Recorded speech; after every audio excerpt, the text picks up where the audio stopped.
నమస్కారం, నా పేరు రాధిక. Welcome to CJRTV. తాజా వార్తల విషయానికి వస్తే, ఏంటో ఈసారి వైఎస్ఆర్సీపీకి కాలం అస్సలు కలిసి వస్తున్నట్టు లేదు.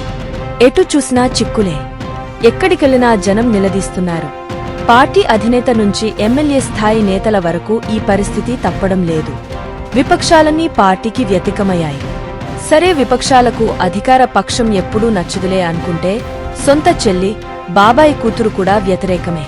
పోనీలే, వారి ఎదుర్కొన్న పరిస్థితులు వారినలా చేశాయంటే, గత ఎన్నికల్లో వైఎస్ఆర్సీపీకి బ్రహ్మరథం పట్టిన ప్రజలే ఇప్పుడు తమ ఏరియాలో వైఎస్ఆర్సీపీ నేత కనిపిస్తే చాలు ఒక ఆట ఆడుకుంటున్నారు.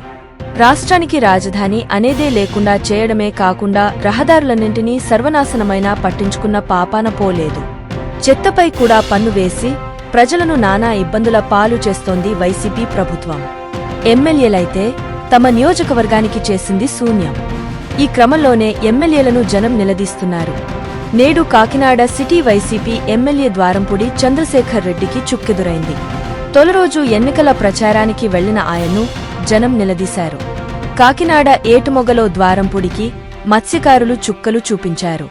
ఏటుమొగ వచ్చి ఎన్ని ఏళ్లయింది, మా మత్స్యకారులకు ఏం చేశావని ఇప్పుడు వచ్చి ఓట్లు అడుగుతున్నావు అంటూ నిలదీశారు. చెత్త మీద కూడా పన్ను వేస్తారా అని మహిళలు ఫైర్ అయ్యారు. మరోచోటకు వెళ్లినా కూడా మహిళలు ఎమ్మెల్యేను వదల్లేదు. ఓ మహిళ కూర్చున్న చోటి నుంచే కదలకుండా ద్వారంపూడిని ఏకిపారేసింది. లేచి నిలబడి మాట్లాడమని కోరినా మత్స్యకార మహిళ ఖాతరు చేయలేదు. ద్వారంపూడికి గతంలోనూ ఇలాంటి పరిస్థితులు ఎదురయ్యాయి. మీది అమ్ముడుపోయే జాతి అంటూ మత్స్యకారుల మనోభావాలను కించపరిచేలా గతంలో ద్వారంపూడి వ్యాఖ్యలు చేశారు.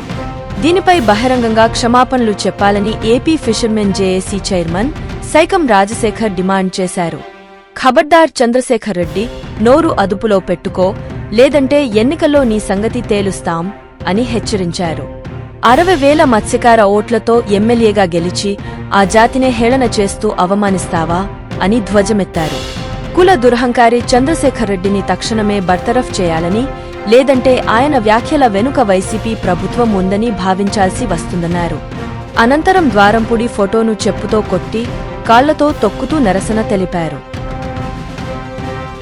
మరి ఒక తాజా వార్తలతో మీ ముందుకు మళ్లీ వస్తాను. అంతవరకు సెలవు.